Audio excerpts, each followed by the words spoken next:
आता ह्याच्यामध्ये एक नवीन प्रायव्हेट विमानं काही एजन्सीली आणि कॅश बॉक्स जी कुठली कंपनी असेल याच्या मालकाला घेतले, त्याच्यामध्ये कोण कोण पार्टनर आहे हे सुद्धा आता येत्या काळामध्ये आपल्याला शोधावं लागेल. एक त्याच पक्षाचा कुठला तरी नेता पार्टनर आहे असं आम्हाला त्याच्यामध्ये कळतंय. आता हा घातपाताचं जे काही दृष्टिकोन आहे एक तुम्ही समजून घ्या. म्हणजे लोकांना प्रश्न पडलेला आहे, ह्याच्यात खरंच राजकारण असेल तर जे काही विलिनीकरणाची चर्चा ही सुरू होती त्याच्यामध्ये दादांमध्ये आमच्यामध्ये काय चर्चा झाली हे आम्हालाच माहिती आहे. याच्यामध्ये एक चर्चा अशी असू शकते की आम्ही एनडीए बरोबर सत्तेत जाणार, आम्ही म्हणजे आमचा पक्ष, आणि ही गोष्ट काही लोकांना आवडत नसावी. नाही तर दुसरा जो सिनारिओ आहे, दृष्टिकोन आहे की दादाच एनडीए मध्ये राहणार नाहीत, दादाच एनडीएतून बाहेर निघतील आणि रस्त्यावरची सामान्य लोकांची साठीची लढाई आमच्यावर लढतील, आणि हा दृष्टिकोन एका गटाला आवडला नसावा. त्यामुळे ह्याच्यामध्ये जर राजकारण असेल आणि ह्याला जर घातपात असं आपल्याला म्हणावं लागेल आणि राजकारण आणायचं असेल तर या दोन दृष्टिकोनापैकी एक दृष्टिकोन कुठला तरी असावा, आणि त्या दृष्टिकोनाला पाठिंबा देणारा एक जो गट आहे तो याच्या मागे असू शकतो असंही आपल्याला त्या ठिकाणी म्हणता येईल. पण एक अजून जाता जाता एक सर्वात महत्वाची गोष्ट आहे ही, कदाचित जे जिल्हा परिषद पंचायत समितीचे अजितदादाच्या पक्षातले जे कुठले उमेदवार आहेत त्यांना हा मुद्दा कळेल. जेव्हा नगर परिषदचं इलेक्शन झालं होतं, नगर पंचायतचं इलेक्शन झालं होतं, महानगरपालिकेचं इलेक्शन झालं होतं, तेव्हा दादा सगळ्या गोष्टीचं नियोजन त्या ठिकाणी बघत होते.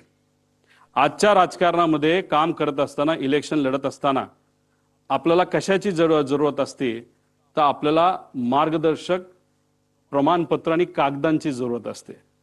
मार्गदर्शक कागद हे काय असतात हे कधीतरी मी नंतर त्या ठिकाणी आपल्याला सांगेल. पण एखादं मोठं इलेक्शन असेल तर मार्गदर्शक कागद हे जास्त लागतात, छोटं इलेक्शन असेल तर कमी लागतात.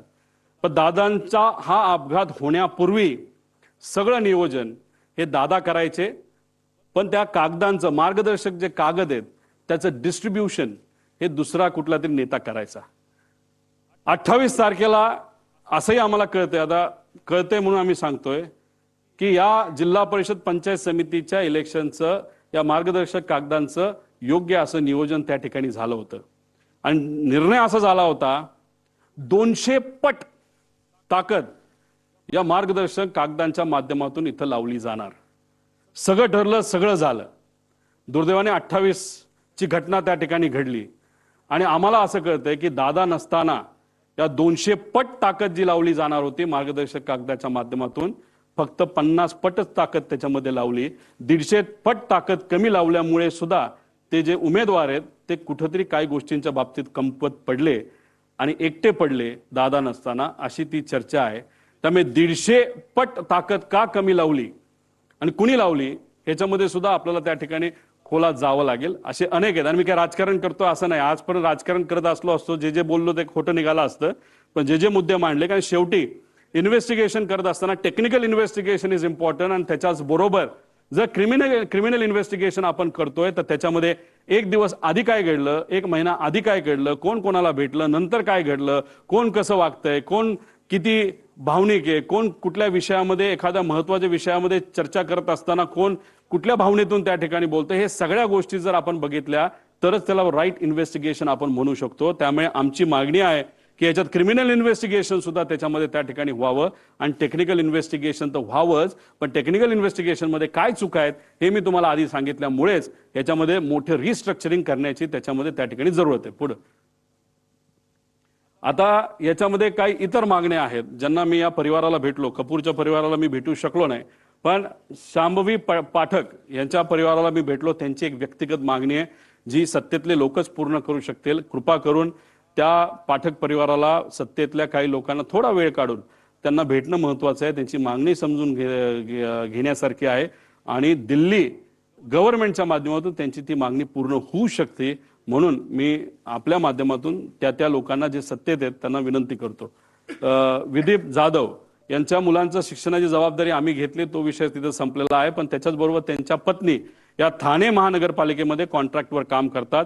एकनाथ शिंदे साहेबांना आम्ही भेटूच, पण या प्रेस कॉन्फरन्सच्या माध्यमातून त्यांच्या नेत्यांना आणि एकनाथ शिंदे साहेबांना आणि श्रीकांतभाऊ शिंदेंना मी विनंती करतो की त्यांना परमनंट जर आपल्याला करता आलं या विषयाच्या माध्यमातून ते फार महत्वाचं त्या ठिकाणी ठरू शकतो. पिंकी माळी यांचा भाऊ यांना कॉन्ट्रॅक्टवर आम्हाला एका ठिकाणी नोकरी देता आली, जेवढं जमलं तेवढं, पण शेवटी तिचा याच्यामध्ये त्या ठिकाणी अपघात झालेला, ती आज त्या परिवाराबरोबर नाही. त्या परिवाराला आर्थिक दृष्टिकोनातून सबलीकरण करण्याचा फार मोठा वाटा त्या मुलीचा होता, युवतीचा होता. ती आज त्या परिवाराबरोबर नाही. त्या मुलाला परमनंट जर काय करता आलं, चांगला पगार जर तिथं देता आला, तर त्या बाबतीत सुद्धा तिथं विचार करण्यात यावा. कारण पिंकी माळेंना शिकवण्यासाठी त्या टॅक्सी चालक वडिलांनी मुलगी असली तरी 50-60 लाख रुपये खर्च करून तिला शिकवण्याचा प्रयत्न केला आणि शिकवलं सुद्धा.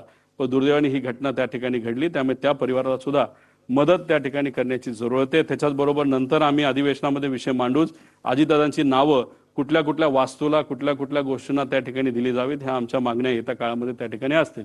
पुढं आणि जस्टिस फॉर अजितदादा हॅशटॅग या पद्धतीने अख्खा महाराष्ट्र विचारतोय काय खरं घडलं 28 तारखेला, 28 तारखेच्या आधी.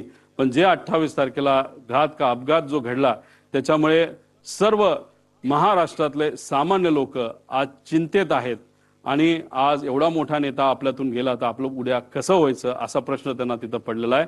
पण जस्टिस फॉर अजितदादा या पद्धतीने आम्ही सर्वजण आणि शुभचिंतक असे अनेक जण आम्ही सगळेजण मिळून या विषयासाठी, या इन्व्हेस्टिगेशनसाठी, हे इन्व्हेस्टिगेशन योग्य पद्धतीने व्हावं आणि आयुष्याच्या आमच्या स्वतःच्या शेवटच्या काळामध्ये जेव्हा आम्ही या विषयाकडे लक्ष देऊ, तेव्हा आम्हाला कुठेतरी एक समाधान असेल की अजितदादांच्या घात का अपघाताच्या बाबतीत योग्य असं इन्व्हेस्टिगेशन व्हावं. यासाठी महाराष्ट्राच्या जनतेली, पत्रकारांनी आणि माझ्यासारख्या एक सामान्य कार्यकर्त्याने सुद्धा यासाठी पुढावा घेतला.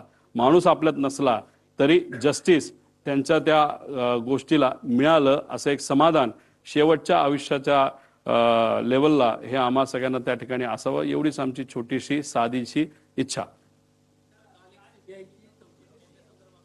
हिंदीमध्ये नंतर बोलू का? बरं ठीक. हिंदीचं काय करू? हिंदी नंतर घेतो.